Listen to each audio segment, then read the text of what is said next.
Welcome everyone to our speaker series. Today's topic is the state of retail economy and its possible future. I would like to introduce our Vice Mayor Darcy Paul. He's in the audience, and we have school board members Bill Wilson and Hung Wei. Thank you for being here. And we have many, many members, the residents of Cupertino, who are here. So thank you all very much for being here today. Today's big news, not out of Washington, D.C., was that Jeff Bezos of Amazon just toppled Bill Gates for a short while as the richest person in the world. We, in some way, have contributed to that headline. In some small way. We don't shop the way our parents do. Our children don't do anything the way we do, leave alone shopping. The millennial generation believes in having experiences, and they like to share their awesome adventures through various social media sharing platforms. I only have anecdotal information of how I shop for toilet paper and soap and how it's different from the way my daughter and her friends do. But that's not what you're here to hear about. We have this wonderful panel here. The Cupertino City Council's goal is to give you and those watching online the opportunity to hear from them. They are retail professionals. They'll share their extensive knowledge through data analysis and real-world experience. These panelists are experts in their fields, and I hope you're suitably impressed by the gravitas of their titles. I'll read out their names and then introduce the moderator. Alesha Shemwell, Christine Firstenberg, Curtis Leigh, and Stephen Lawton. This panel discussion will be moderated by Barry Foster. Barry has over 23 years of experience working in the local government as a director of economic development for the cities of Moreno Valley and Rancho Mirage. His extensive background in community and economic development has been instrumental as HDL expands to provide additional economic development, consulting, and site selection services for its clients. He earned a Bachelor of Science degree from Minnesota State University and a Master of Public Administration from the University of Kansas. Mr. Foster is currently a member of the California Redevelopment Association, the International Council of Shopping Centers, and Municipal Management Assistance of Southern California. That is quite a lot. These are all impressive titles. So give it up for Barry Foster and our panelists.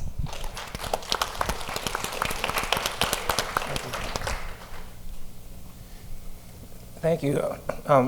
Really excited and happy to be here tonight. Just to elaborate a little bit about what I've been doing after I left public service. I started up a new division of the company for the HDL companies. It's called Econ Solutions by HDL about 3 years ago, and to really kind of help cities do economic development in a bigger and better way. During those 3 years, we've done work for about 50 different cities. Currently, we work for 30 cities in California, and about half of those are in Northern California, including Cupertino. When I worked for cities, I was involved in really all of development services, but I built many millions of square feet of shopping centers, retail areas, downtowns, and a lot of experience. A lot's changed, a lot's changing right now. That whole environment really is changing, especially the last few years. So I think the future of retail is going to be even more different than what it is now, but more importantly, what it was 5 or even 10 years ago.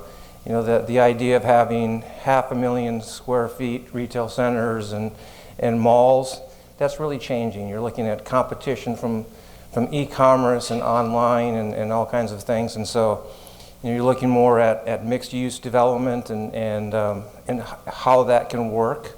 You know, retail oftentimes can't pay the rents that office development can pay or the kinds of returns that developers can get for residential projects. So the really mixed use is kind of an opportunity to go out and help subsidize those developments to a certain extent.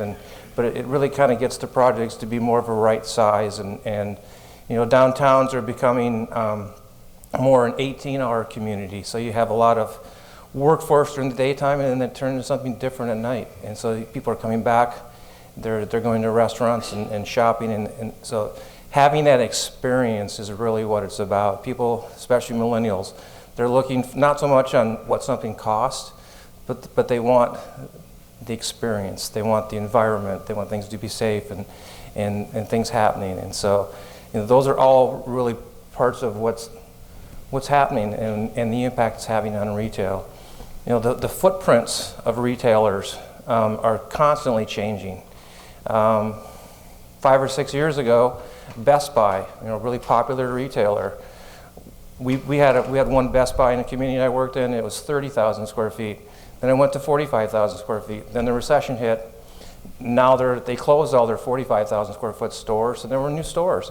Now they want about 10 to 12,000 square feet, and they do a lot more with e-commerce and online. So footprints, you know, most footprints are actually getting smaller. Some of the fast casual are getting a little bit bigger, but they're incorporating things like drive-throughs and other kinds of things into that. So the environment is constantly changing. So, you know, professionals, we have a great group here tonight.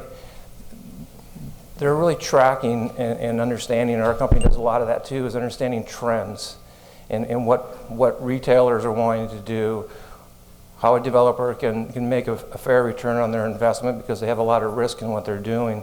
So it's knowing what the market is, what's market relevant, what retailers and restaurants want, and understanding how it can be successful. And so that's a really important part.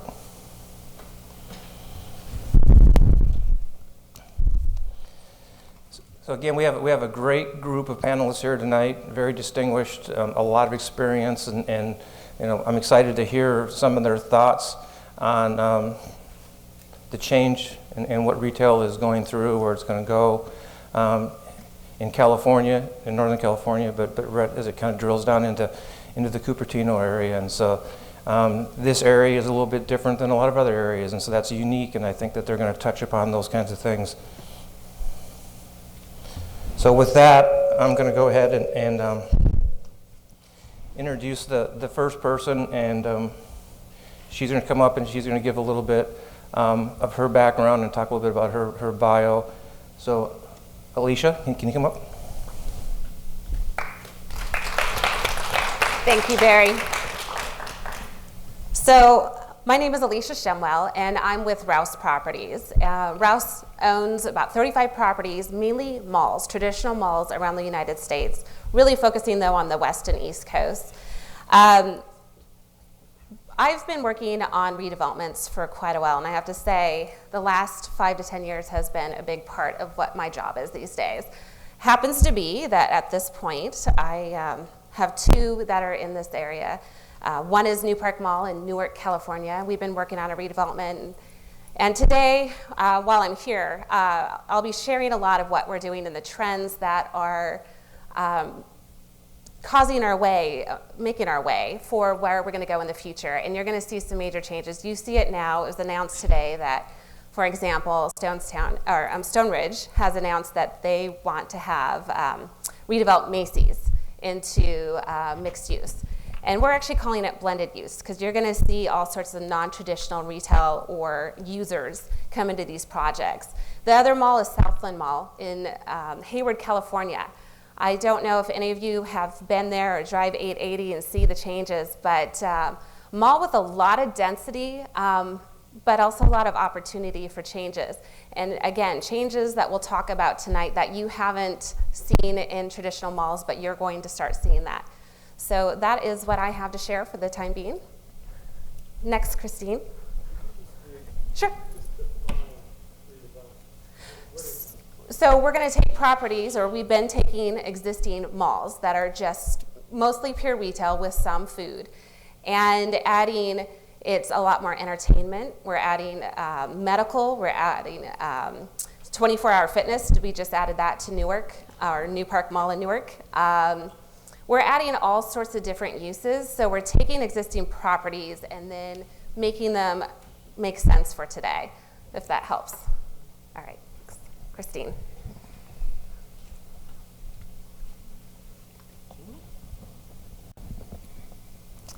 Good evening. Thank you for having us. I'm Christine Firstenberg, Senior Vice President with Jones Lang LaSalle. I started out my career about 30 years ago in retail real estate. I'm a commissioned-only broker.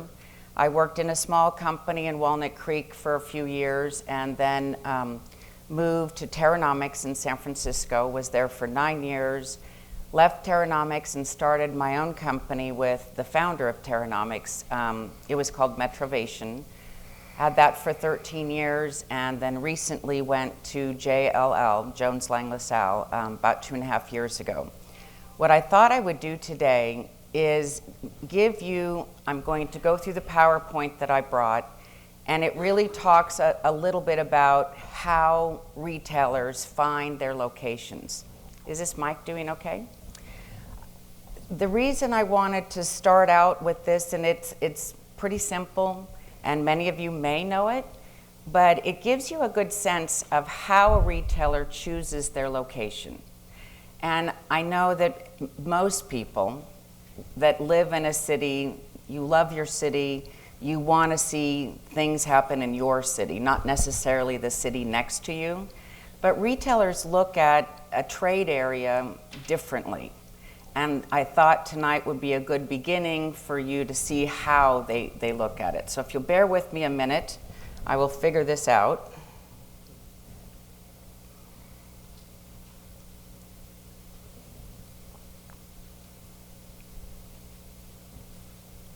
Oops. Barry, how do you get it full screen? Can you show me how to get it full screen? Just click on that. Is that right? Good.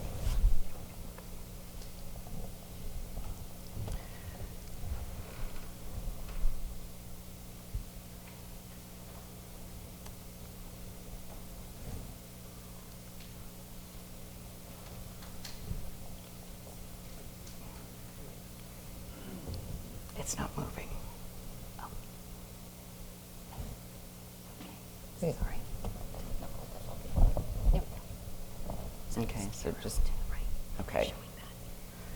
I've gone over my experience a little bit. You guys don't really need to see that. But what I wanted to start with is when I started in the business almost 30 years ago, and I do see a friend of mine, another broker here in the business that actually started before me, so he'll recognize these are the typologies and definitions that we used about how to categorize retail shopping centers.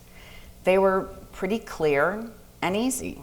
We had community centers, we had lifestyle centers, we had power centers, and then you also had your regional malls and your super regional malls. And they all had definitions with them, and certain kinds of tenants went to certain types of shopping centers. Now, that can be completely thrown out. We don't have any definitions of retail anymore. As you'll see, Target, that used to only go into community centers, they're going into regional centers, they're going into neighborhood centers, they're going into all kinds of different shopping centers, and so are all the other types of tenants. So how you can look at retailers and how they choose locations is really, it's about a retailer making money. And he looks at a site and a trade area based on how much money that location is going to make for him. This is very different than industrial types of tenants or office tenants. If you build an office, a tenant chooses that location because they like the view from the window or they like the commute. Retail is the only category of real estate that actually chooses their location based on the kinds of income that that location is going to produce for their company. And it's not a science, believe me. The retailers all have a specific location criteria, and every retailer will have it different. So when we go to our conventions, we ask the retailers, what is your location criteria? Please explain it to us so we can find you sites. They're all very different. But the one thing that they all want to look for is good retail space. And good retail space is located at two main thoroughfares. I know this is basic, but you'd be surprised at how many planners determine that retail should be off in a corner somewhere. And that's not where retailers survive, and that's not where they make money. So again, the base retail location criteria is at two main thoroughfares. Retailers need traffic, they need signage, they need to have visibility to the street, they need to have parking. I know parking's a bad word in the Bay Area. Most cities do not want to provide parking for their retailers, but until such time that we as shoppers stop using the parking, the retailers will continue to demand it because they want convenience for you, the shopper. So when your shopping patterns change, they will change their criteria. How do we as brokers locate a retailer's customer? Because a retailer wants to be as close to their customer as possible. We use demographics. We are not a politically correct industry. We use demographics and we talk about demographics. And we categorize people, we profile, we profile people because that's what the retailers want to know. They want to know a lot about you as a customer. They know who their customers are. They know it very clearly, the demographic profile, the economic profile of their customer, and they want us to find that customer for them. So we use demographics. First, we do trade area analytics, and there's quite a bit that is involved in the trade area analytics and the site analysis. You'd be surprised.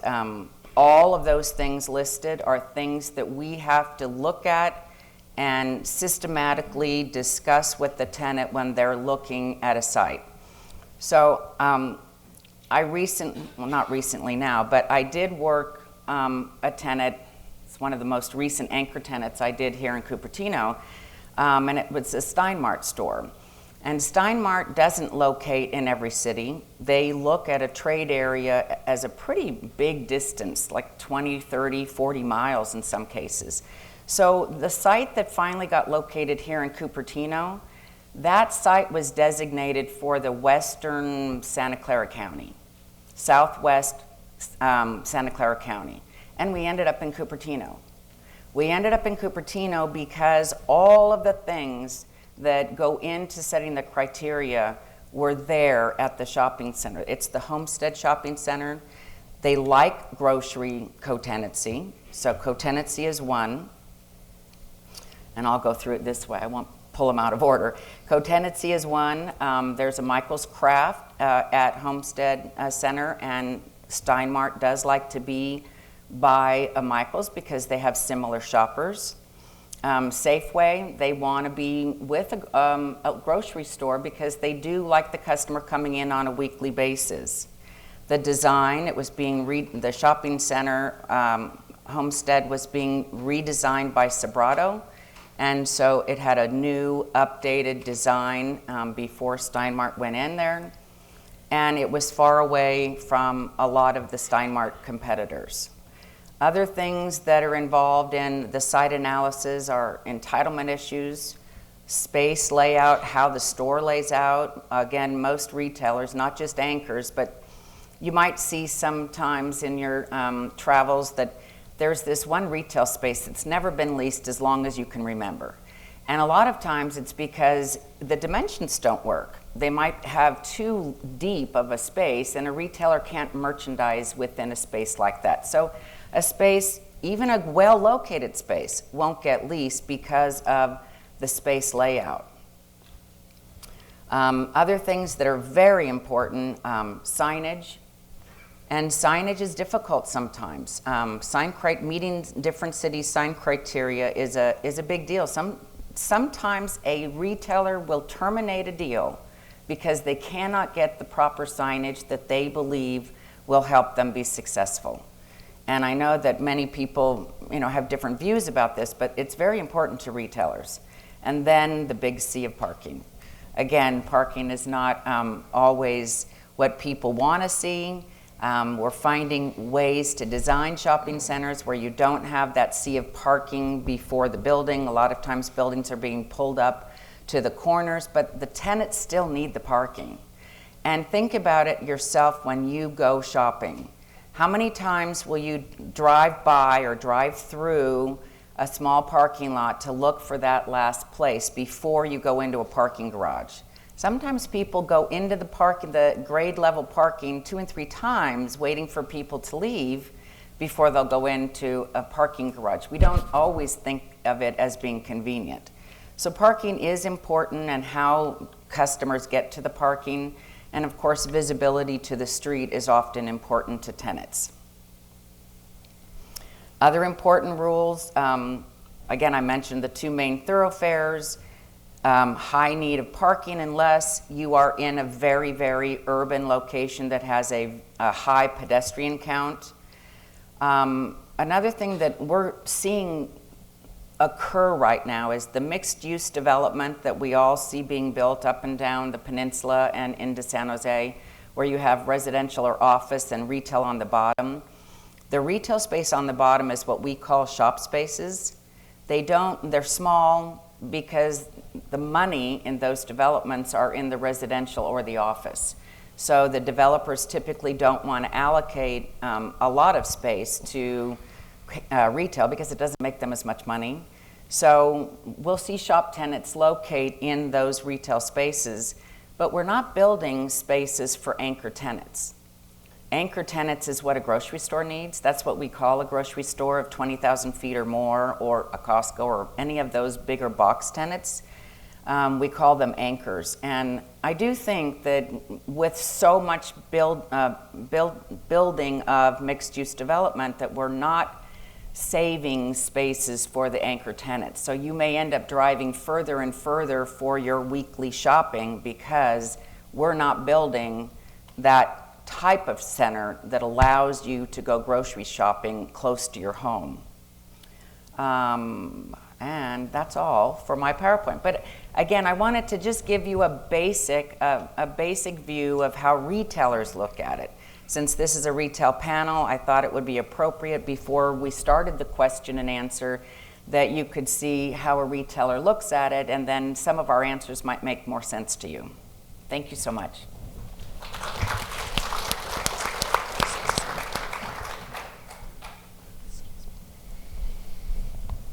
Thanks, Christine. Now we're going to invite up Curtis.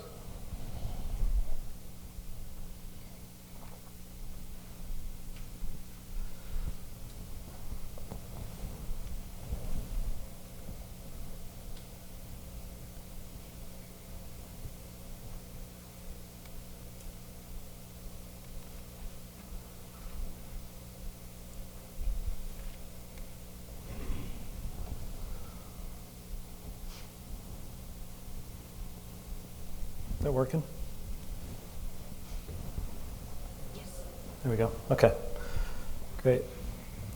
Good evening. My name is Curtis Leigh, and I'm with Hunter Properties, Hunter Storm. We were actually talking about this earlier tonight. Everybody's confused by that name. We've been a family firm for about over 55 years. We were founded in 1960. As Hunter Properties, and when we develop our properties, we use a development arm called Hunter Storm. So we use those names interchangeably. But I'm the Director of Development for Hunter Storm and Hunter Properties, and we are a local developer really just on the peninsula and the South Bay. So we've done many projects in Cupertino, and we're actually located in Cupertino. Our office has been here for the last 30 or 40 years. We used to be up on Valley Green Drive across from Apple's first campus. We tried to get away from them, and so we moved over to Wolf and Stevens Creek, and they followed us, and so we're still next to Apple. And I'm assuming we're going to have traffic over there as well, so as they take on their new campus. But I started my career right across the street here, Civic Park, Cupertino, in 2004. On the development side, I had a construction before that, but on the development side, I started my career right across the street here. And I was just going to walk through some of the retail projects we've done in the South Bay area in the last 7 or 8 years.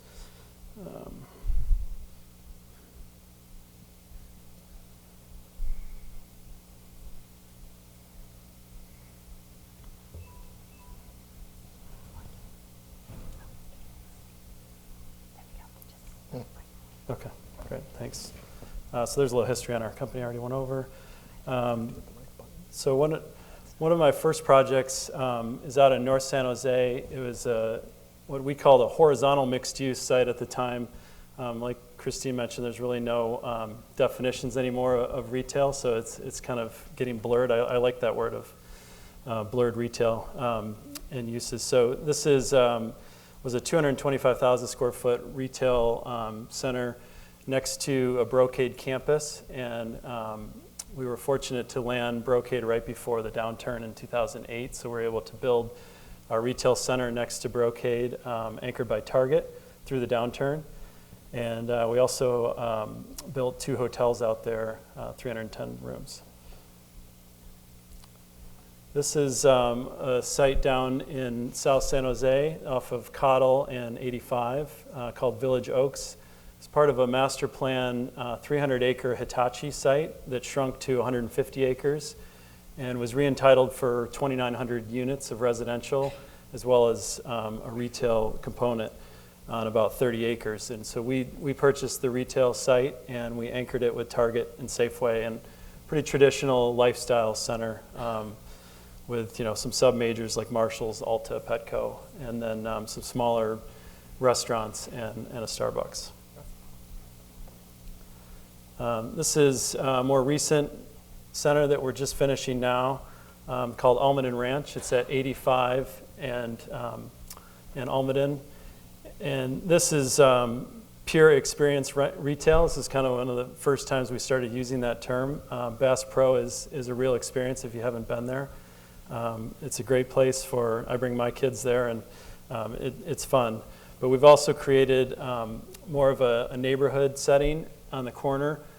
So it's got a park green with a bunch of restaurants around it. So that, in my mind, this is kind of 2 different centers. It's your traditional Bass Pro anchored center with the word we don't like to use, parking, sea of parking out in front, and a health club with all that parking, and then less parking and more restaurants around a central park. And then the current project we're working on is a lot more complex. Kind of shows you the difference in how retail has changed. It's called Sunnyvale Town Center, which we've renamed to City Line, and it's the downtown Sunnyvale that is actually unfortunately gone bankrupt a couple of times, and we've picked it up with our partners, and we're going to hopefully finish out the retail as well as re-entitle for some new office and residential there.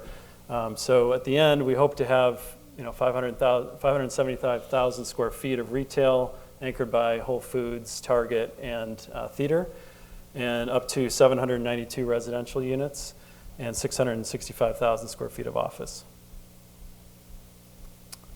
And that was about it, all I had. So.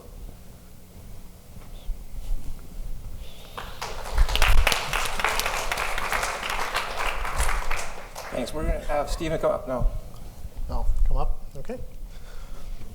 Let's see if I can pass the PowerPoint proficiency test.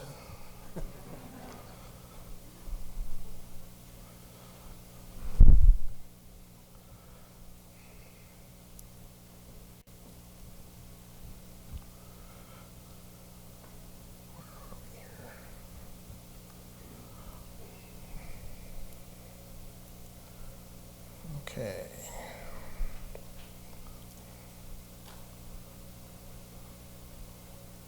All right. There we go. So I'm Steve Lawton. I'm a retail consultant with Main Street Property Services. We're a boutique development and brokerage firm. I've been with them for 5 or 6 years now, since my previous career in public service as Community and Economic Development Director for the City of Hercules. Part of that, I was in the tech industry. I was actually employee 0 at Tibco, and before that, or sort of leading up to the city, I was a community activist. I was very concerned about the shaping of my town, which is in Contra Costa County. Having grown up third-generation Californian, I'd seen the march of the bulldozers through my childhood and knew that progress was coming, and so I was able to step into a role and help guide development to create a more complete community. So I understand the concern about the shaping of a community, and I learned a few things along the way and I'd like to share those with you. America, public space is an important part of a city experience. Cities are vital to the economy and vital to human society. And so in America, retail, the main street, is the public space. This is different than Europe. Europe has plazas and squares, and that's the center of their town. So that's why retail and the retail discussion is often very important, a very integral part of how a city grows. And it's a difficult conversation to have because retail is a commercial enterprise. And it exists only in so much as there's a margin between the production and distribution cost and the sales price. And so retail, the principles of retail flow from those facts. It wants to be located successful at crossroads, and there are folks in the industry that have an instinct and a knowledge of where successful stores will occur. And that's how those location decisions get made. And that's also how the development decisions get made of what kind of store, what kind of box does it go in, and what is sold in that box. So we've seen, all sort of experienced citizens here, we've all seen the growth of the big boxes and then the shrinkage of the big boxes. I'm curious if anyone in this room in the last year has visited a photomat to get their film developed. Got some old pictures of the photomats. They're really cute. So change is important, and the element of time is important. But the principles are the same. So our firm develops street retail, develops and manages street retail, and we lease street retail. We've just been awarded the redevelopment project in Castro Valley of, get this, there's a vaudeville theater in Castro Valley, and it's been sitting vacant for a long time. And the former redevelopment agency has just awarded our firm the opportunity to redevelop that site. It will be with a natural grocery and a beer guy and some other food-related businesses upstairs. So what we expect to see is a revitalized Castro Valley, where there was really not much along an arterial right in the downtown. We think that's going to create a place that will become everyone's favorite place. And I think that's the important thing as citizens, is to take a look at how is this affecting the city, and what are the rules that we can write, and how can we create an economic situation that will allow those businesses to survive and to thrive in today's economic circumstances. I kind of come at this as a Californian. This is the kind of place here, a drugstore, 1923, at the corner of Florence and Normandy. Everything in this picture is what retail is all about today. There's the druggist, my grandfather, who owns the place and dispenses prescriptions and compounds it himself, and also acts as kind of the town doctor for folks that didn't have doctors. There's a 6-stool soda fountain, so you can get a little lunch. There's the cigars, and there's the candy, and then there's all the notions. And so here's a store that's really a community living room. And that's what people tend to look at and tend to want to have. The world we live in today is much more industrial. We'll never see a place like this again.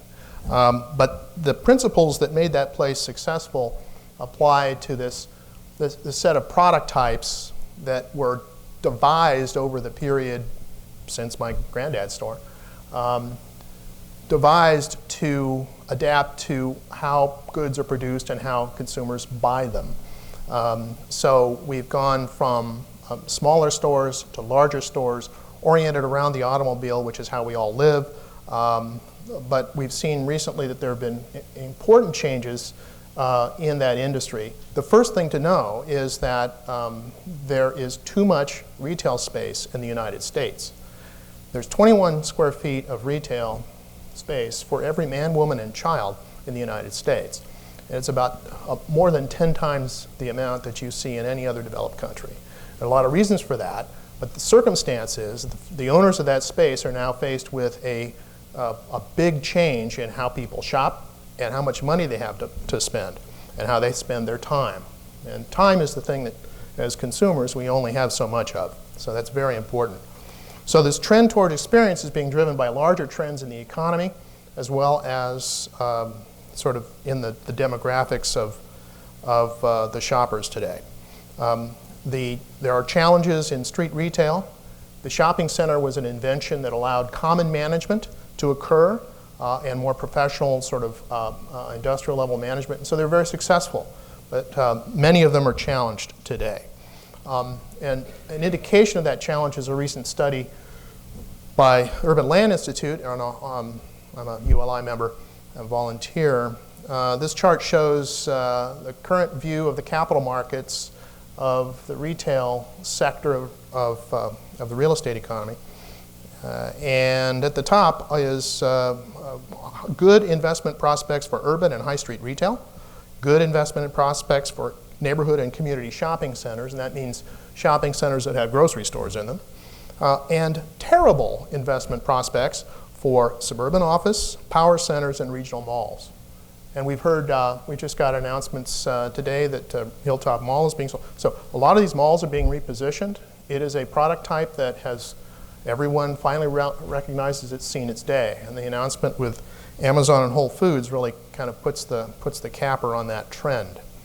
So just as before, we had these large department stores. You can get anything you want in it. The new department store is not enclosed, it's outside. It is part of a residential place. So this is Foster Square, Foster City. We help the developers here, the New Home Company and Lennar, and Blake Hunt plan and entitle this place. And so there are lots of moving parts, and there are ways to increase the chances of success in one of these mixed-use areas, and the developers and the operators are very quickly learning the lessons that the retailers have always owned about what makes a successful retail square. Again, this is another version of my granddad's drugstore where you can get a lot of stuff here, but there's this other place where you can get your stuff, and that is your smartphone. And there's even room to create some beauty. This is a building called Lafayette Mercantile. Now, Lafayette is a high-income town in Contra Costa County, and it prided itself, when I was going to school at Cal in the 70s and 80s, on having no sidewalks. And the code there was semi-rural, right, even though it's right next to Berkeley. And so there was a lot of resistance to any sort of development sort of downtown on the arterial strip. Through a long process, our firm was able to work with the developer and work with the city to create the first sort of tall building in Lafayette, the Mercantile. And that is, if you go through Lafayette today, the cranes are up with multiple buildings downtown that provide numerous opportunities to eat very good breakfast, lunch, and dinner. Really hang out with your friends, and the sales performance of that downtown has just skyrocketed because there was an untapped potential for sort of fine dining in a suburban location. And so this all happened in the last 10 or 15 years, and so change can occur. This is Hercules, my town. In 2000, I helped create the first form-based code in California. This is the picture from that exercise. Had about 400 acres of undeveloped land, and so we were able to create a sort of a contract between the citizens, city, and the developers that if we set standards and described at a policy level what we would like to see here, it's put into plan and actually executed, actually built from the plan without further fighting.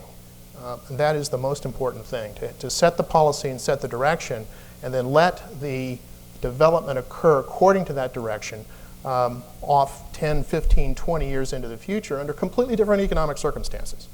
And so that policy really needs to focus on the right questions about the the shape of the city and not the particular uses and the particulars of any particular building. And so this is reality.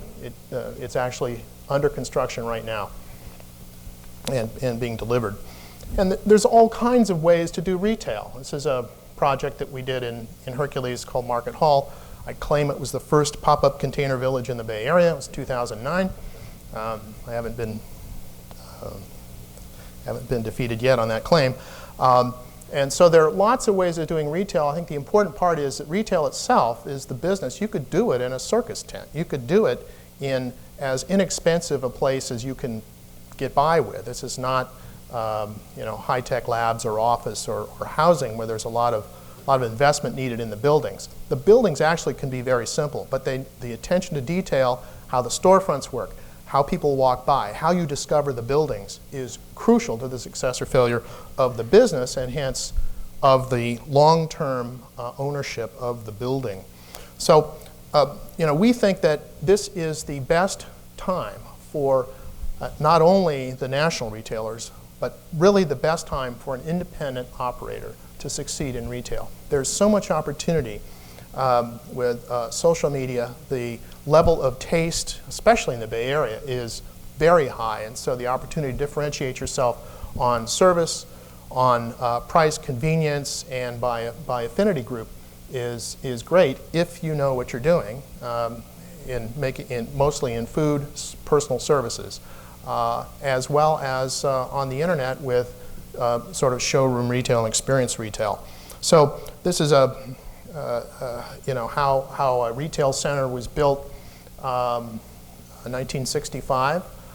It is in an unnamed suburb on the peninsula named Los Altos. And it is, it's very nice. The community is very nice, good demographics. It's really a pleasant downtown.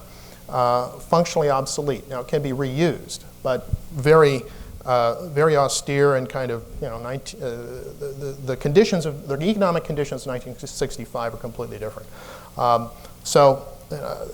Here's a similar set of square feet in Seaside, Florida, with a terminated vista and outdoor, an outdoor art market that brings some beauty and comfort, and then can grow in the future. So these are opportunities that every community has in the Bay Area with the extraordinary economy we have and the extraordinary creativity of the people here.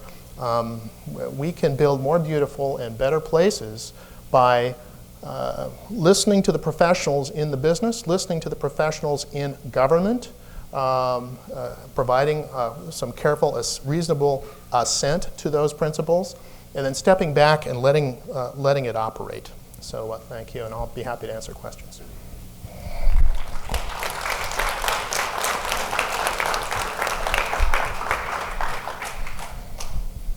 Thank you, Stephen. A lot of you talked about, the panelists talked about kind of some of the site selection 101, what it used to be, and kind of things that they're looking for now today, and how that really is changing and the rules are changing. And Stephen talked about, malls closing and retailers are closing, and certainly we've seen, a lot of the darlings that were very popular retailers just a few years ago, and they're no longer around. The Linen Things, the Mervyn's, those kinds of retailers haven't survived. They didn't stay current. They didn't stay fresh. We have a number of them that are struggling today, and some of them may not survive, whether it's Best Buy or Sears or Kmart. And our company has worked with a lot of different cities and developers to take former Kmarts and put them up into new spaces and be more productive. And so it's all evolving. It's all changing. One of the folks in the audience actually had a quote, and this is from a Credit Suisse report in June that predicts that 20 to 25% of the 1,000 existing malls in the United States will close in the next 5 years, and that's pretty telling that things are certainly changing and the environment is changing. We need to stay current and figure out what people want.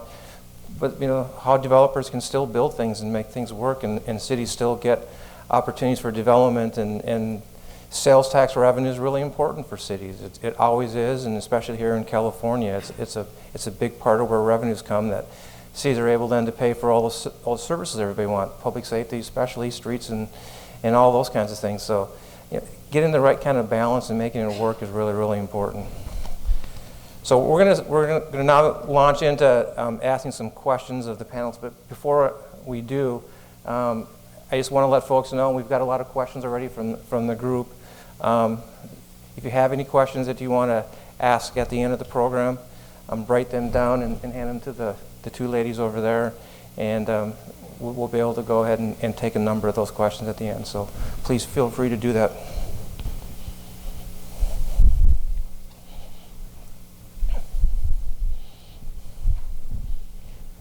Okay, we're just going to go through some questions and try to, again, feed upon and build off of what we just talked about, what they all talked about earlier, but then also kind of bring it back home here to the Cupertino area. So the first question that I have for the group is, how have shopping habits changed in recent years, and what are shoppers' expectations? I'll start. So I would say Amazon, technology, we've had a lot of major changes happen to the way we shop in general. So when you do go somewhere, which takes effort and time, you're expecting an experience. So you'll see that people are looking for more than just traditional retail. If you're going shopping, you're going to most likely eat out or do some other things, and you're combining all your experiences, because really, if you think about it, you can buy pretty much anything you want online now. So I would say technology has been one of our biggest drivers. I agree. I think technology has been a huge driver. Raising our children, I remember at night online trying to shop for groceries and shop for some of the things the kids needed, because I didn't have time during the day as a working mom to go out and get them. But also, I think the millennials are said to be as large or larger of a demographic group as the baby boomers. And the millennials will probably live longer than most of us, and they're holding off how they shop and what they do with their money in their 20s. What we have found, JLL has done some studies and looking at how the millennials shop, and what we're finding is that they're not buying houses in their 20s. They're not getting married in their 20s. They're not having babies in their 20s. They typically are holding a lot of those things off until their 30s, whereas the previous few generations, we got married in our 20s, had started families, bought houses, were buying furniture. So a lot of the purchasing that previous generations did, the millennials are not doing right now. And you can see where that's harmed some of the retailers, some of the retail tenants that used to be very important to people in their 20s. They're not doing as well because that large demographic group is not buying in the way that they used to buy. So between technology and buying online and a very, very big change in how the millennials, another huge demographic group, how they shop, it's had an effect. I agree with everything you said. The only thing I might add is not only is the millennial group big, we know the baby boomer group is big as well, and they're now in a retirement situation generally, most of them. So like the millennials, I think they're looking for an experience too. So if you're not going to get that experience, you'll just buy online. So these two big groups that are looking for experiences, we as developers have to create that experience for both of those groups. I think another way to look at it is that the population of consumers in the United States, which is almost the largest one in the world, has fractured now, is less predictable. My generation, the boomers, you get a certain brand of toothpaste when you're in your 20s, and that brand could count on your business all the way through your lifetime. So what's happened due to the financial collapse, student debt, and all the other things that the millennials have to deal with, that behavior, the provisioning of your life in your 20s has now slipped back into your 30s, which is a disaster for the national retailers because you can't grab a hold of a demographic and move through the life cycle. So there's a lot of confusion about how to address those different segments. In addition, what's happened is that there's an hourglass of sort of high-end retail and basic retail in sort of the balance of California. The big growth is in value-based opportunities, Walmart, Costco. All the basic commodities are incredibly inexpensive these days, and that's where the investment is going. The middle of the market, sort of the right in the middle between high value and high convenience, that's disappearing, and it's hitting the grocery business really hard. It's hitting all of the segments hard as well. There's the squeeze in the middle. So I think that's a change in habits, and it's a change in the total spend that households make. Christine, you talked about just the impact of online shopping and e-commerce, and some of the others touched on that too. Let's take that one step further, and let's talk about how are the retailers reacting to that? How are they designing their buildings, and how are shopping developers building projects? How are they reacting to the more and more and more money being spent with online purchasing? Yeah, Christine touched on it. You've got to adapt. These retailers, I look at like the way we shop at Costco now. I'm doing more and more of my Costco shopping online and not having to go to the store because it's so crowded, so crazy. So these retailers that are doing that and shrinking and adapting, they're showing their product, but they also have to have an online strategy, unless it's truly a restaurant or something that can't be purchased online. I think they have to have that dual strategy in order for it to work. I think you're seeing the Targets where they're actually remodeling their stores to have an express pickup, where you can order online, you can drive down to your local Target. You don't have to stand in line. You can pick it up, and you can do all that within an hour. And so I think the Walmarts and the Targets and all those folks are going to that to make it much easier. I think I get an email every day from CVS. They want me to try the curbside pickup, right? They want me to order online my toothpaste or whatever and pick it up out front, and they're going to bring it to me, I guess. I don't know how that works, but Nordstrom is offering that now too. Are they? So you're starting to see it go into the traditional stores, and then they're adding restaurants and things to try to keep you in the store once you get there. As a broker, developers and property owners will ask, well, what kind of tenants are out there active? And I can tell them there's fitness tenants, there are service tenants, and there's restaurants.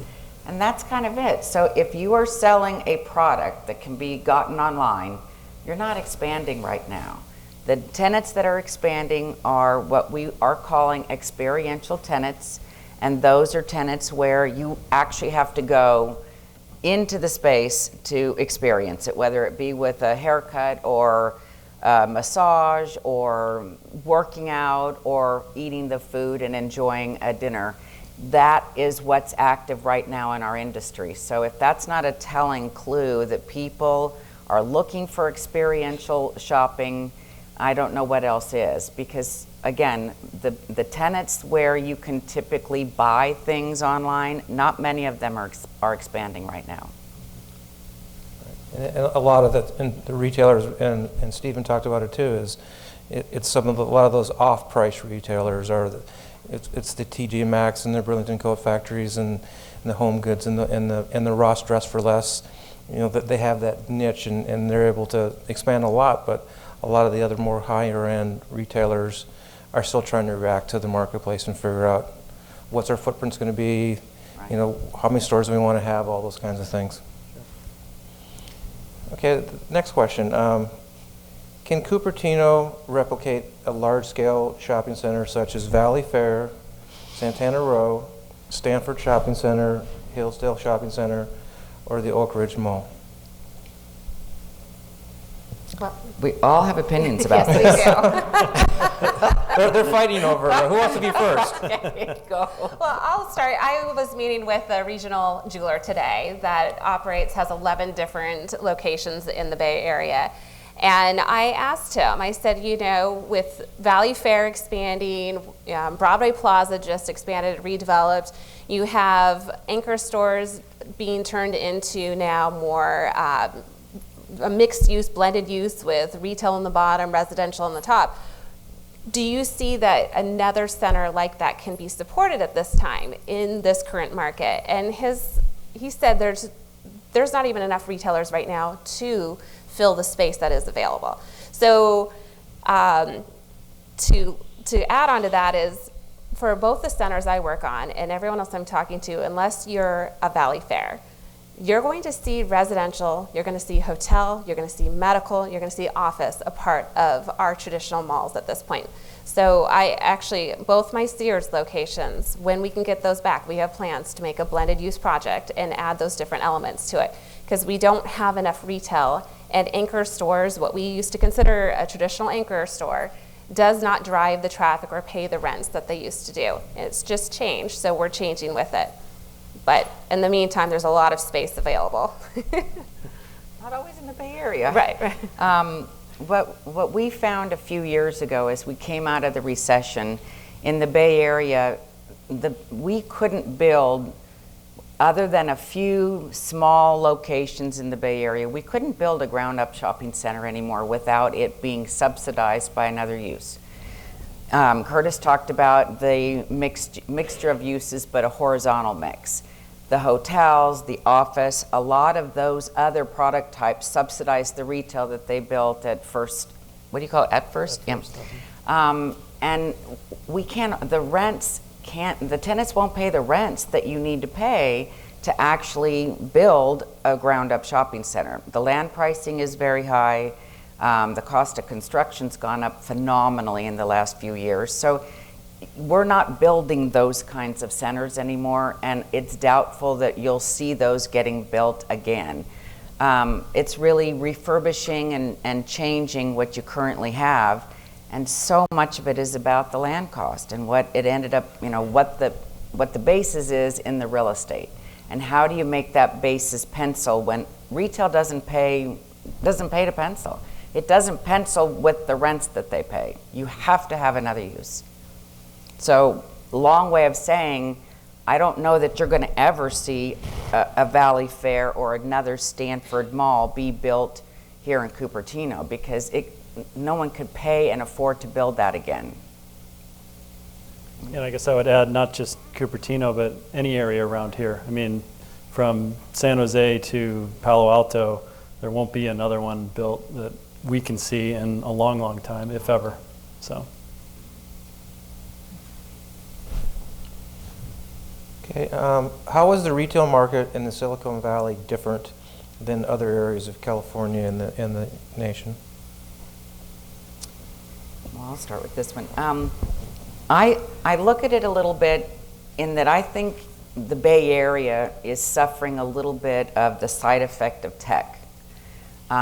Tech has really caused a lot of things to go up.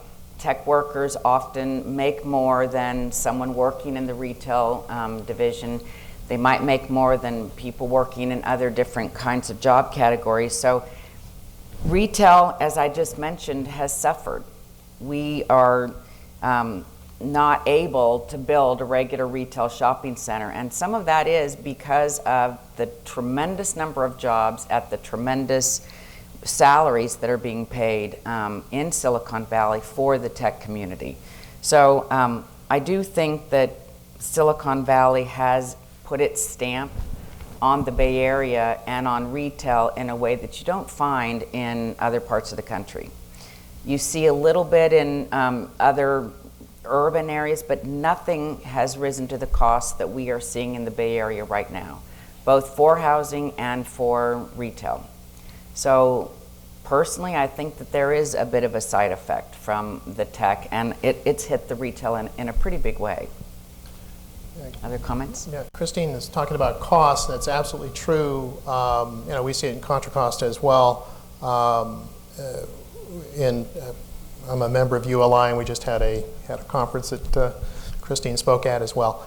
And the challenge in Oakland is that the construction costs and the actual occupancy costs are about the same, but the rents are lower than in San Francisco. So we have a challenge in California. We have a very strong regulatory environment that causes a lot of delay and increase in cost on commercial property.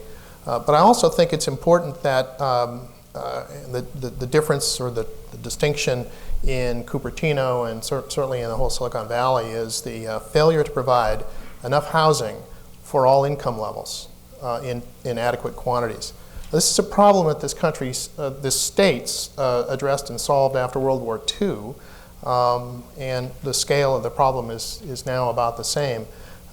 So the challenge and deals that we've done, we're working with restaurateurs, we've found, our mission is to find regional superstar restaurant operators that can come and transform an area, transform a center, and do a good lease and provide a unique place for people to gather.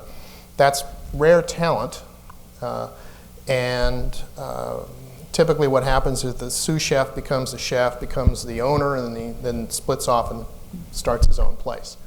What's happening now is that that career track is being diverted off onto the tech business cafeterias. And so this pipeline of talent is being privatized, no longer as easily available as it was just 5 years ago to create new businesses and create that individual chunk of wealth in a community. So I think that's a challenge. What California's housing problem has done, not just for housing, but also for the diversity of the economy in individual pockets in California. And Alesha, you talked about getting back sometime here soon some of the Sears stores, and so Right. Oftentimes you're not able to split those up and put in new users, and so you're looking at opportunities to do entertainment uses, other kinds of things that are becoming the new anchors to these centers, because, or even doing some components for residential and whatever else, because the Macy's and the Pennies and the Sears and the folks that were common 20 years ago to anchor a mall are either not around or they may not be around. And so you're looking at new opportunities. You want to talk a little bit more about how you work with taking those kinds of spaces and doing entertainment uses or other kinds of uses? Sure. Well, the redevelopment of these existing traditional malls, it's been fitness, it's been entertainment. It's been, we at New Park Mall have added a restaurant row, so a collection of restaurants all together. Next is now, the goal is to get Sears back, and it'll help in a number of ways. First of all, there's a need for more residential housing, there's a need for hotel, and with that, having those components there, that will then drive some more traffic and a need or desire for some more retail. And the plan is to have it coexist, but it won't be by a traditional anchor store anymore. So we're having to get creative, but that's the direction it's going. The density just in general in the areas is also requiring it. People are wanting more access to transportation, and a lot of times that's near malls or at malls. So you're going to see more and more malls go in that direction. And go ahead. Comment on that. When I showed the screen earlier about how we separated retail into different categories, the mall tenants were very unique to malls. And then you had outside of malls, there was a whole other group of tenants. Now what we're seeing, and JLL is doing quite a bit of work with different mall owners, is you're seeing what we called street retail coming into the malls. So you're seeing Target, didn't ever used to be in a mall. Now they've been in malls now for probably the last 5, 6, maybe even 10 years in some locations. But in redeveloping the malls, you'll see more street retail coming into a mall.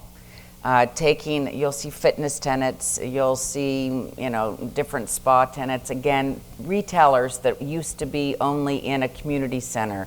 You'll see grocery stores in malls. when you were growing up, did you ever see a grocery store in a mall? That just didn't happen. Now the malls are all looking to re-tenant, if they want to keep it retail, with tenants that typically would have been what we called street retail. And then every single mall owner is looking at what kinds of uses could they also add on to their mall that they could bring value up, or maybe even take away some of the dead retail space that they can't get leased. So it's that merging again of all the different types of categories of retail in one central place that becomes experiential. Yeah, I guess just to add on to that too is as there's some of those uses are changing, the fitness uses in the grocery stores and some of the others, the city loses some sales tax revenue there too, because fitness is not paying that. Grocery stores only about 25% of their sales are taxable, and so there's a trade-off there. But what you're trying to produce is you're trying to bring activity and trips and everything else there, so that you don't lose the rest of those users too. Everybody talked about the fact that a lot of cities want a certain amount of retail, 500,000 square feet or whatever it is with the general plan and whatever else. But you can't have just all specialty retail and specialty restaurants. You've got to have some anchors, and if you can't have an anchor, whether it's a hotel or residential, and kind of building that right kind of community that people can walk to restaurants and walk to retail and not have to park. Those are all kind of important considerations, and that's all changing, and that's what shopping center developers, that's what they go through when they're trying to figure out what is really market relevant, what makes sense, and where do people want to be. Okay, the last question that I have, and then we'll go ahead and we'll take some of the questions from the audience is, can malls survive or make a comeback? And if so, what would they look like and how would they function? And is mixed use really the kind of the viable solution for the future? I think our Sunnyvale Town Center project is a good example. When it was designed, 15 plus years ago, it was a traditional mall. I mean, it had residential above, but the tenants in the lineup which we have from 15 years ago, is traditional soft goods, apparel lineup that you would have done back then. And now we're completely changing that. We're shrinking the retail, trying to create more outdoor space, more activity, restaurants, and create that vibrancy that that people want when they come to the shopping center. So it's completely different. We're adding office, we're adding residential to create that activity in downtown right next to a train station. So that's a really good example of what it was 15 years ago and what it hopefully will be in the next few years. Totally different. Yeah, I think it's pretty clear. The mall was an artifact of a particular time and place, an economic circumstance, and no new enclosed malls have been built in this country since 2001, I think, is the statistic. And so the capital markets are not going to provide them, and they won't do that because they don't earn their keep. Right, and as I've talked about, the malls that do survive, there will be some closures. There's just not the same need for the number of malls and the retail space as there's been in the past because of shopping habits changing. So you'll see some disappear and become other uses. And then those that survive, you're going to start seeing the other elements that I've talked about. And it's just a function of the way we shop these days. And I failed to mention with the Sears boxes, there will be green space. And people, again, it's an experience, and you want a pleasant experience. And we're all rushed these days, so everything is about your time and the way you spend your time and the experience you get out of it. There's a lot of use of the term experience, and that, and I hope we're communicating that, right? And so that's the time you spend there is discretionary time, and you want it's time that you can choose to spend there or do something else, and so you choose to go to a shopping environment to have this experience. There's another reason you go to different places, and that's convenience. You need to get your stuff, and so that's really almost the bulk of the industry. You need your groceries and your staples to provision your life, to a certain extent furniture. And so there's some categories that are sort of experience focused, and there are other ones that are convenience really drives a lot of design and economics, parking, and all of that other stuff.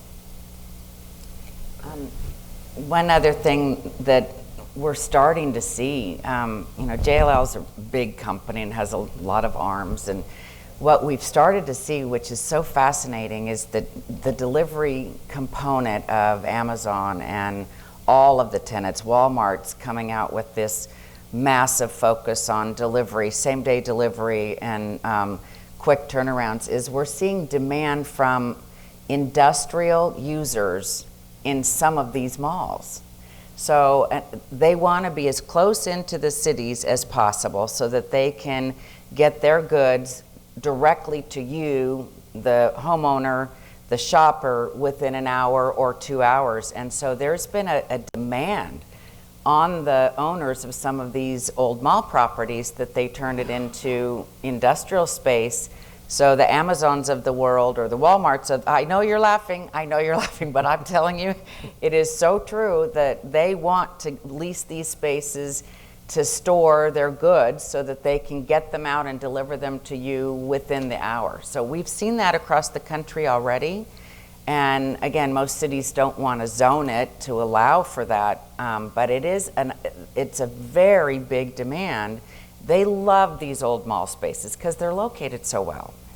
So it's really going to be an interesting ride to see how they come. I do think some malls will close, but I think there's going to be enough demand between housing, industrial, and office that, even the worst case scenario, those malls will be repurposed. And I think Christine's right on. I mean, I've done 4 Amazon fulfillment centers of 1 million square feet or larger, and they're going to, now they do next day delivery, they're doing same day delivery, eventually they're going to be doing delivery if you want to pay for it within an hour or two.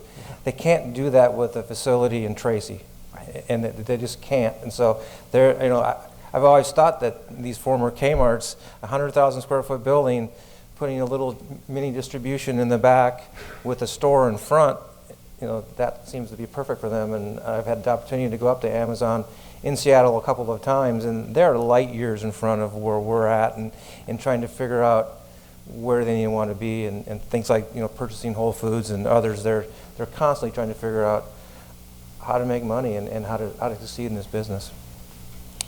So we've got a lot of questions from the group. I think that this group helped stimulate some questions, and so we'll ask them and see how you react to these.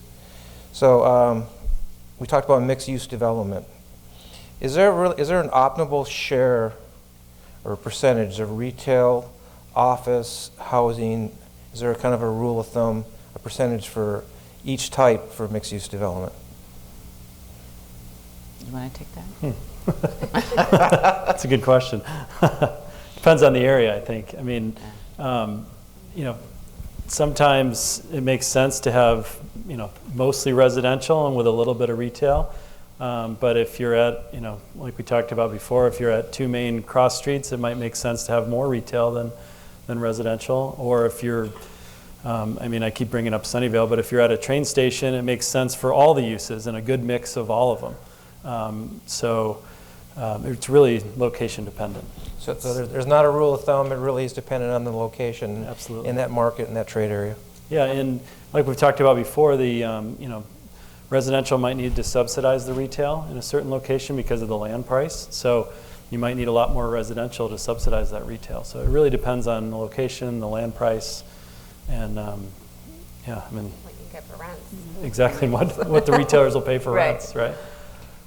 Christine, we have one of your fans here in the audience who attended a workshop that you spoke at a couple of years ago, and you spoke and shared that there was a lot of enthusiasm from residents that were there about repurposing and remodeling existing commercial spaces and office buildings.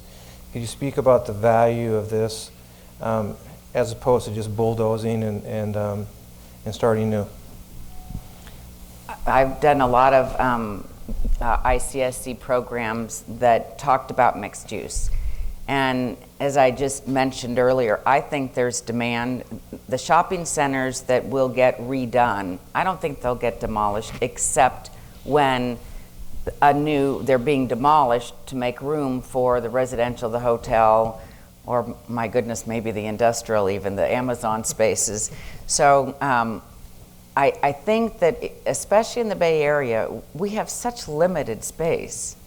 These old centers, they won't go to waste. There's very limited land.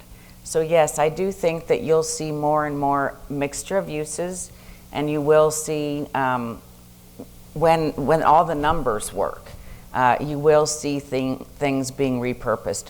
What we have faced, again, and it's really been in the last 2 years, the amount of increase that construction has gone up has really hampered development. There are sites that can't get built. One example, there was a developer in San Francisco. It was a 20-acre site. I think I might have mentioned this to Alesha on the phone. A 20-acre site. They were in entitlements for 15 years. They got their, you laugh, they got their entitlements in April. They went to cost their project again. It was a mixed-use project with residential and retail. And I had a grocery store that wanted to go into the space. And he called me up in June and he said, we can't do the deal. We can't even build our development. The cost came in so high, the fees alone were $55 million. They can't build. So 20-acre project in entitlements for 15 years, and it is sitting fallow because they cannot build. The costs have really made an impact. So again, if there is something that's sitting there and you're wondering, oh, that really needs to be bulldozed and something else built, it's likely not happening, not because of the demand isn't there, but because the cost and the rent numbers just don't make sense yet. So things hopefully will change, but it's been very, very difficult in the last 2 years. Yeah, I think that's really important to note that a developer, they have to get a return on their investment. They're taking a risk to do this project, and so that Christine talked about, that pro forma has to work, and so they're taking a risk, and so it has to work. If it doesn't pencil with some of these users, it just doesn't work, and they're not able to do it. How many grocery stores and drugstores can a community support? Is there a magic number of people you need per grocery store or drugstore?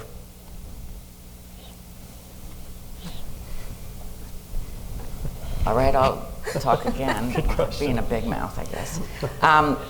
We used to, again, in the categories, we used to say that you needed about 20,000 people for a full-sized 50,000 square foot grocery store. And so we would plop the Safeways and Lucky's around so that all equaled itself out, because that was without real competition. So again, the more people you had, the more grocery stores you could have. It's changed so much that the grocery stores are telling us that they've thrown that out. Many of the grocery stores, well, Safeway, for example, Safeway was so strict in their criteria. It had to be a certain size, and it kept getting bigger over the years. Well, last year, when the head of real estate out here of Safeway mentioned that they'll go into a space from 15,000 square feet to 50,000 square feet, you could have heard a pin drop in the audience. So we had 600 people there. We were just shocked, absolutely stunned, and there is no rule of thumb anymore. Because you will notice that some of the grocery stores are different. Like Sprouts doesn't sell everything. Trader Joe's doesn't sell everything. So it really has changed so much. The rules of thumb have been thrown out the door. We just don't have those as much anymore. We may be able to get back into it when we've gone through this transition that we're going through right now. But at the moment, I don't think anybody's could give you how many grocery stores a community should have anymore, because they're very different, and it really depends upon the number of people, the demographics, the income levels. It has a lot of criteria to be met. And you're not seeing a lot of those traditional grocery stores do a lot of new stores, whether they may not be doing the 50,000 square foot stores anymore. There's all of these huge numbers of specialty. Sprouts is a good example. Smart and Final is now coming to the Bay Area, and they've taken their footprint where they used to do 15,000 square feet, and they were kind of not the greatest locations. Then they went to 20 to 25. They're now up to about 32,000 square feet. And if you took you in blindfolded and took you in there, you would think that you were in a Sprouts. So it's very, very different. Right. And so all those, the Trader Joe's, you have a new concept now that all the ethnic markets are just exploding. Aldi is a company that we work with down in Southern California. They're a German company. They actually own Trader Joe's, and so they have about an 18,000 square foot footprint, and eventually in the next couple of years they're going to come to the Bay Area too. So you have all these specialty markets that have smaller footprints that are competing with those more traditional grocery stores. And I think one of the drivers there is information technology, and so this logistics revolution is also paired with data warehousing and sensors, and everybody that wears a smartphone is equipped with a sensor. So the ability to custom tailor those market areas and custom tailor your offering is completely transformative. And so you have the fracturing of the demographics. The old industrial, the mall and the shopping center were really industrial models out of World War II, where like a railroad, the rules were the same for operating a store here or there or everywhere. Now the rules can be different and customized to each individual community. In the new world of retailing, what do anchor stores consider an acceptable distance between their stores? That's another one that's changed a lot. I mean, when we first did Target out at First, they had to be at least, I think it was 10 miles apart at that point, maybe even been 7 or 8. But now you'll see Targets. I mean, there's 2 Targets on Stevens Creek here in Cupertino. So they're doing their small formats. And so there again, not to answer the question in the wrong way, but it's completely changed. I mean, it used to be much, but we're also seeing our demographics get better and more dense, and so that's helping the stores and the number of stores and the distance between them shrink.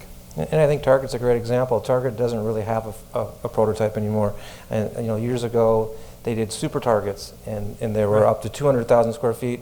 And I do work for a community in Southern California that they closed one, and the grocery component just didn't work. And so a Target is more like 100,000 square feet, but in some urban areas they'll go down to 30 or 40,000 square feet. So they're trying to react and change to those locations.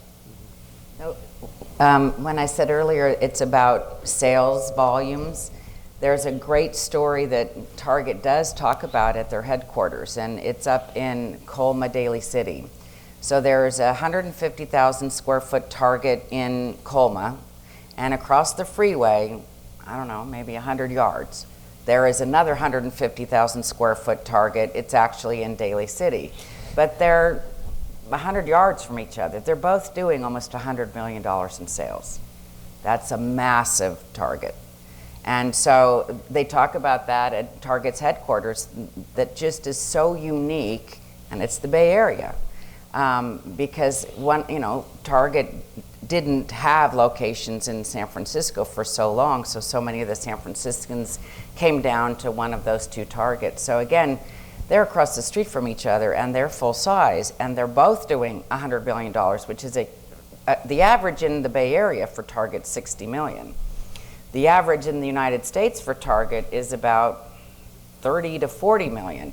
So they like the Bay Area because they can put stores closer together. And again, in a very unique instance, they put them across the street from each other. So again, it depends upon the sales.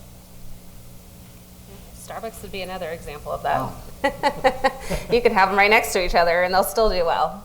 Just depends though. Again, it's the market, how dense it is, the type of customer coming in, the needs, all of that. Yeah, I think Starbucks especially, they may have a location without a drive-through, and then across the street they'll have one with a drive-through, and they can put so much more business through that drive-through. Can any of you talk about the type of non-compete clauses that are common out there with that retail tenants demand, and how do you deal with something like that, like in a Valley Fair, and I work with a lot of folks that they have Office Max closes and they can't fill it back up again because that grocery store has a compete clause, and a Home Depot has a compete clause. How do you deal with those?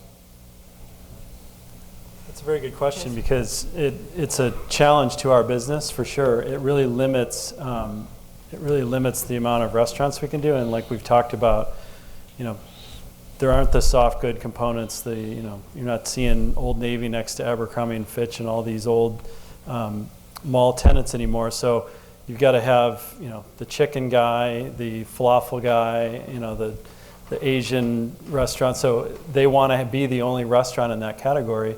So in our centers, we make sure we right size the quick serve restaurant area of our centers so that we can have one of each of those categories, and then we'll be able to fill up our space. And Pokey is the new yogurt?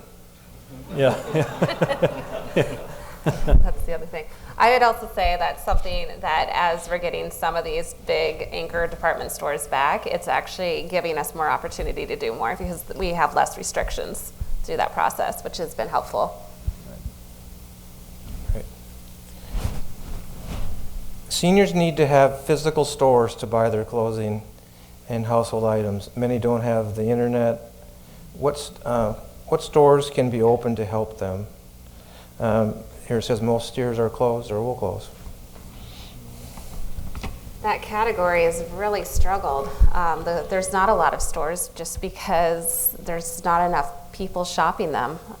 Again, it's sales, and it's just been a category that's really struggled. I think that's where the few department stores that are left, that it's going to be stores like that, or a specialty store that does see that there's a need in a market, but it's going to be more of a local or regional operator than a national one. It's a very hard thing to answer. I don't think there's a good answer for it.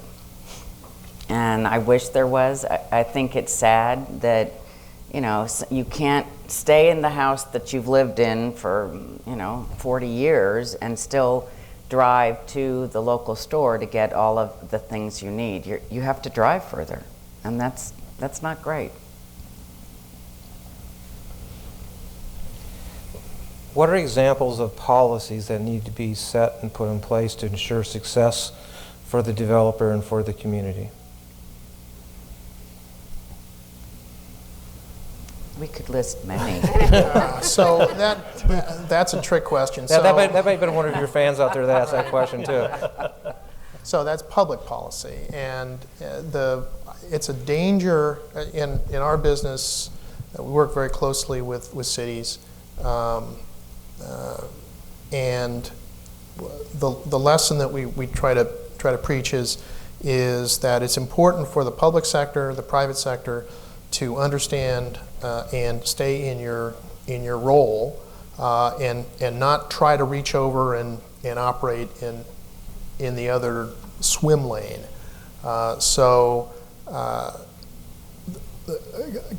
Government, local government, is there to provide some basic rules and security and health and safety, but it is not feasible. It's not within their capabilities to pick winners or losers, to protect existing competitors, or to guarantee any kind of commercial success. And when governments try to do that, you get some very unanticipated results, including loss of trust in government's ability to do anything.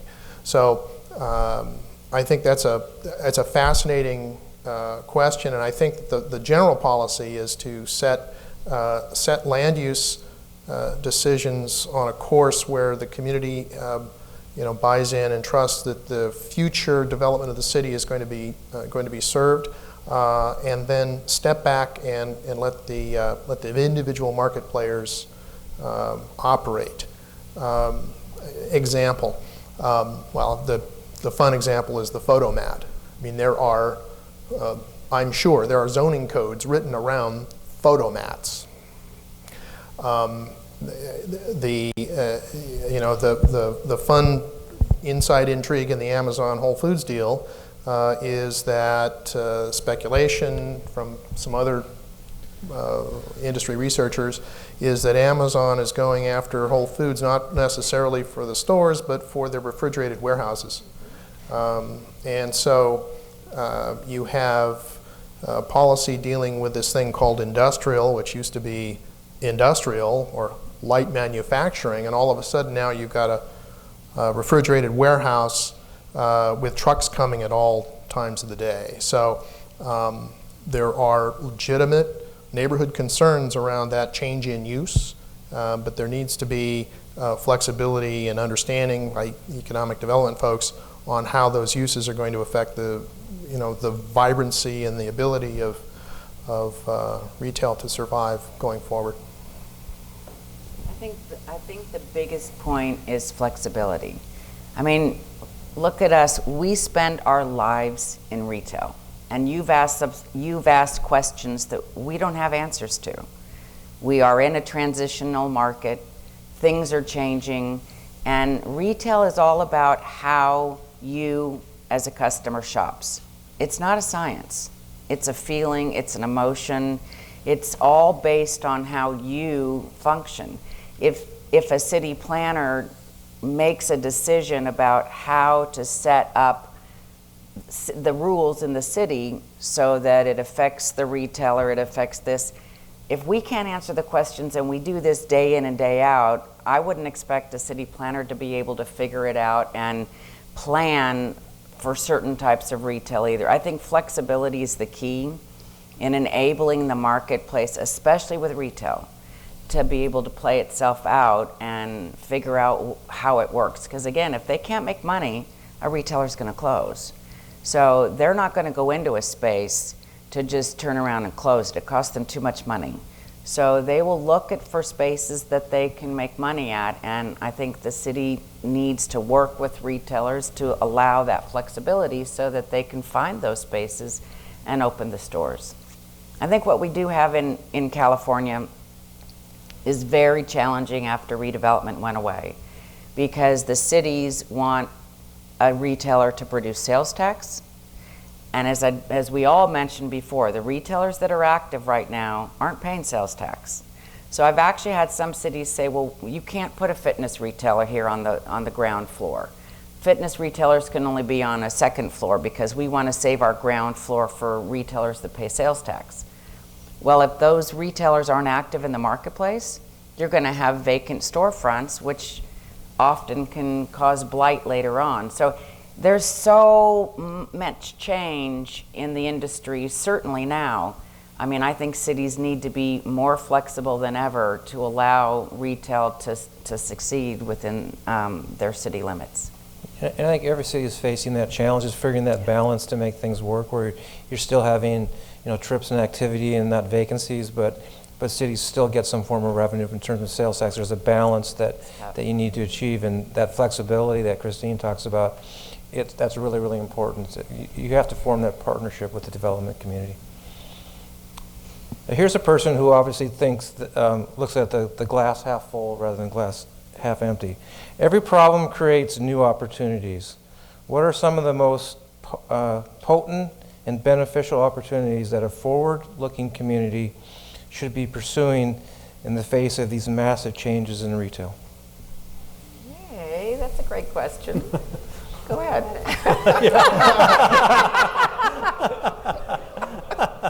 Nice. Yes, thanks, Christine. You're welcome. Gosh, I mean, just know right now we're in a transitional period, and I think technology is going to drive it. Experiences are going to drive what happens. It just goes back to what we've said. You look at, we have such a difference of shoppers right now, from the baby boomers to the millennials, and trying to keep everyone happy. And I think a lot of it, retailers are trying to figure that out right now. How do they cater to the people that only buy online, but that they can still have a physical presence? And those that figure it out are going to survive, and those that don't, they're not. But then I think we're going to get some new concepts out of this too. So I don't think it's all negative. There's a lot of cool things I think that are going to be coming out of this.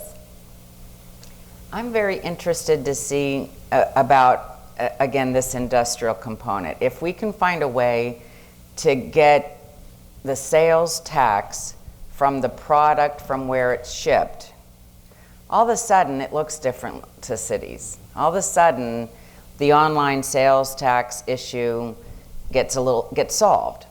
And I think, again, if an industrial tenant, if an Amazon, let's say, wants to locate in a retail center, but they're not a retailer in the old-fashioned sense, if we can find a way to get sales tax out of that industrial use, I think that's an interesting challenge that will help the cities, that will repurpose some of these centers that aren't working properly. And frankly, I think it's a great challenge to try to do. And I don't think the tenants that are going into that space, and they're retail tenants, but it's an industrial use, they want the spaces so bad. I think that we'll be able to find ways that we can generate sales tax out of these industrial uses. And I think Christine brings up a really important point. Our company represents about 400 cities and counties, and we do sales tax consulting, and we've done it for 35 years. And so all that is changing. If you're talking about e-commerce, about half of the e-commerce users in the state of California right now do have point of sale.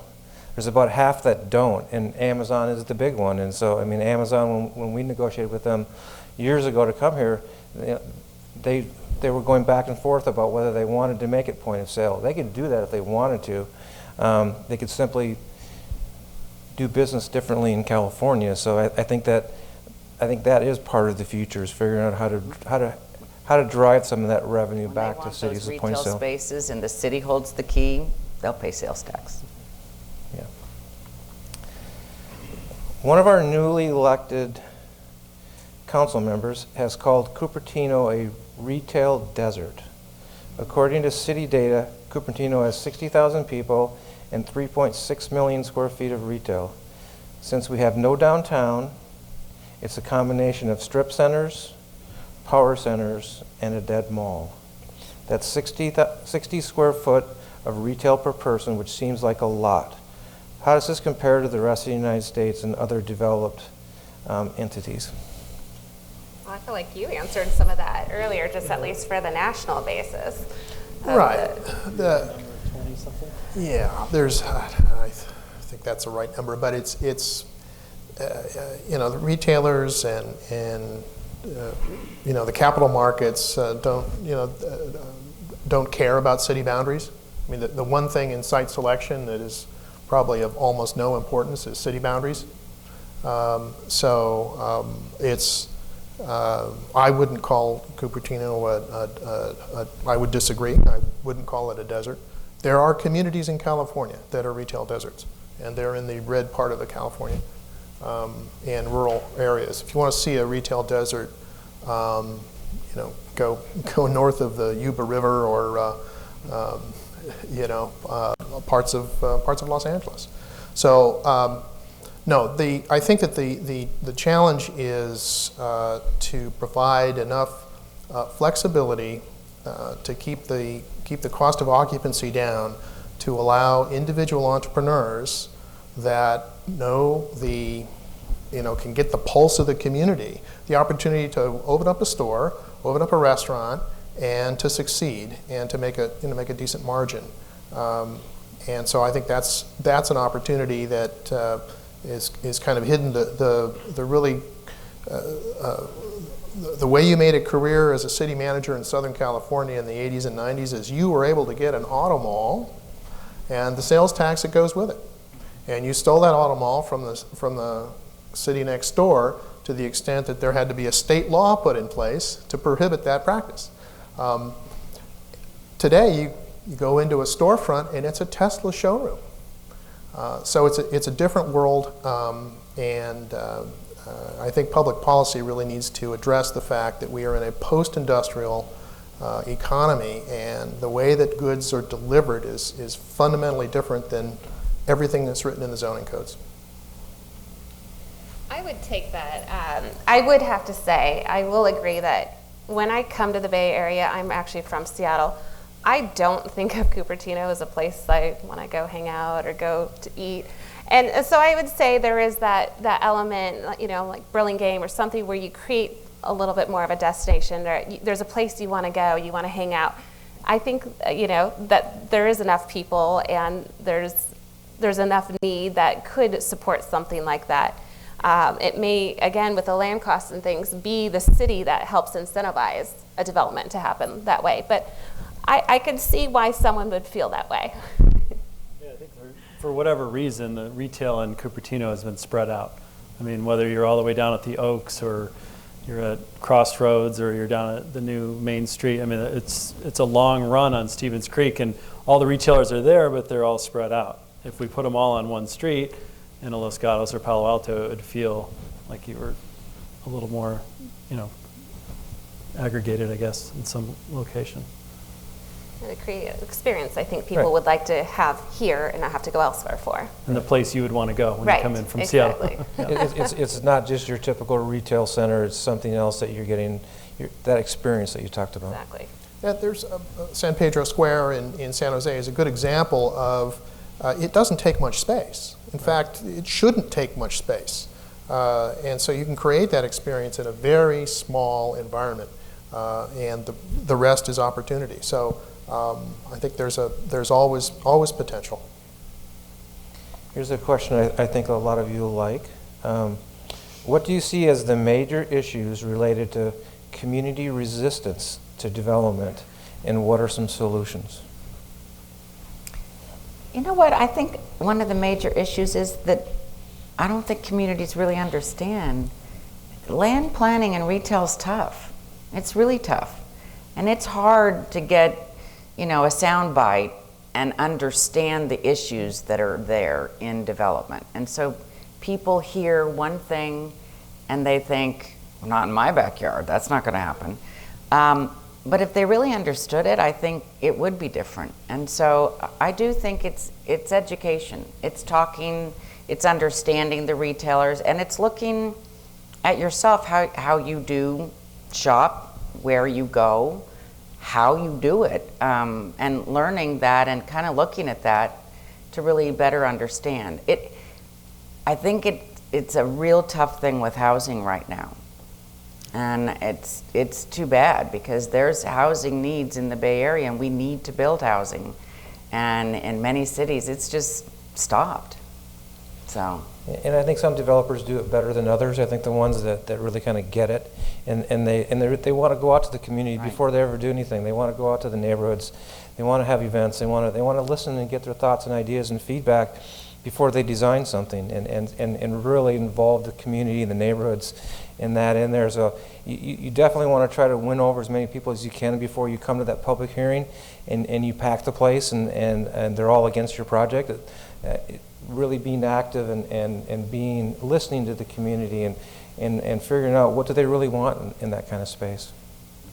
I find it in the high growth places, especially with technology, having Apple here, or cities that are affected by it. The growth has been so much greater than cities have planned on that there's a lot of pain with infrastructure, with housing and all of that. And everyone knows things need to be done, but no one wants to go through the pain to get to the end result to be able to satisfy those things. So kind of that not my backyard, it's just there's going to be some pain and hopefully everyone's on the same vision to get to that place. But we'll see how the growth keeps going or if it slows down or what. I think we've answered just a little bit of this question, but I'll ask it again and maybe you can add on to it. Why is there little to no effort to consider how retail has changed and adjust the so-called experience to address the traditional retail role of selling goods? You know, here in Apple's hometown, what do we need to be doing to encourage more retailers to focus on the experience will also meet the needs and wants of the community and technology. Believe me, the retailers are focusing on the experience. They know that you want that. And if you haven't seen them come out yet, it's because they haven't figured it out. Every single retailer is trying to figure it out. They have all kinds of models they're playing with to try to figure out how they can make money and they can sell their product with an experience. So while maybe the stores haven't been built yet, they're working, every single retailer I know is working on it.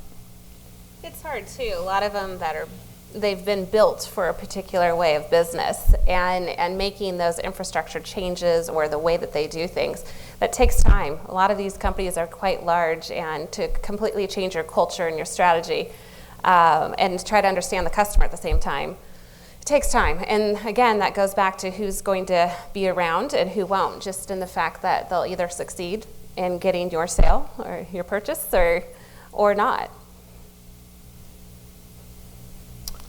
I would say build more housing. Need more retail workers and retail entrepreneurs, and the mix of incomes and the ability to acquire either rental or purchase property is a critical factor in creating a great town. A couple of you talked about fitness uses. So what's the trend in fitness retail? Are they looking for smaller spaces to accommodate things like yoga, or are mega gyms expanding too? They're all expanding. That is one of the growth categories right now. You can have the small specialty yoga or Pilates, or the 24-hour fitness, the Planet Fitness. They're all expanding like crazy right now as well, all sizes. And they're taking like the cycling. Yep. You'll see cycling only, or you'll see kickboxing only. So they're taking some things that used to be all in one fitness place, and they're separating them and opening a small gym just for that. So yeah, they're all focused on expanding. And then when they're done, they go have poke? No, they're going to go have yogurt. Or both. Right.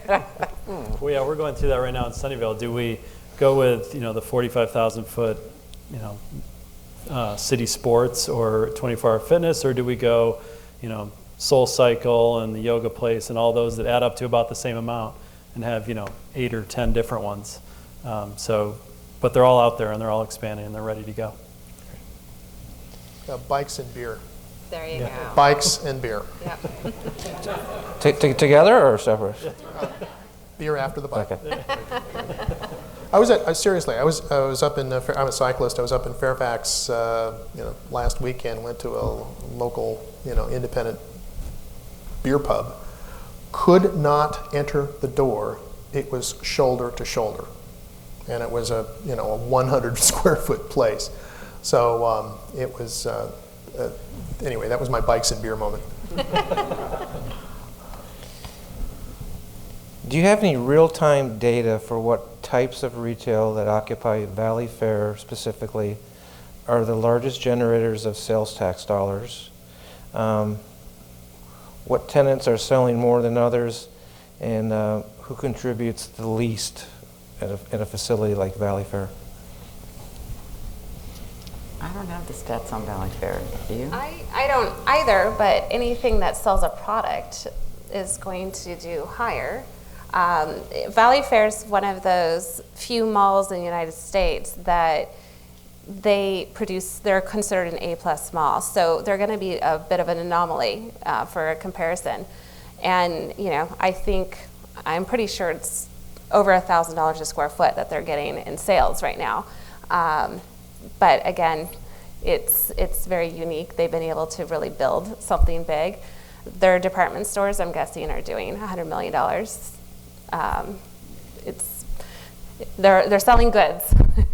And our company has those numbers because we've got 99.1% of the sales tax data for every business in California. And I've looked at it, and I've looked at it in great detail, but they have a lot of high-performing stores there.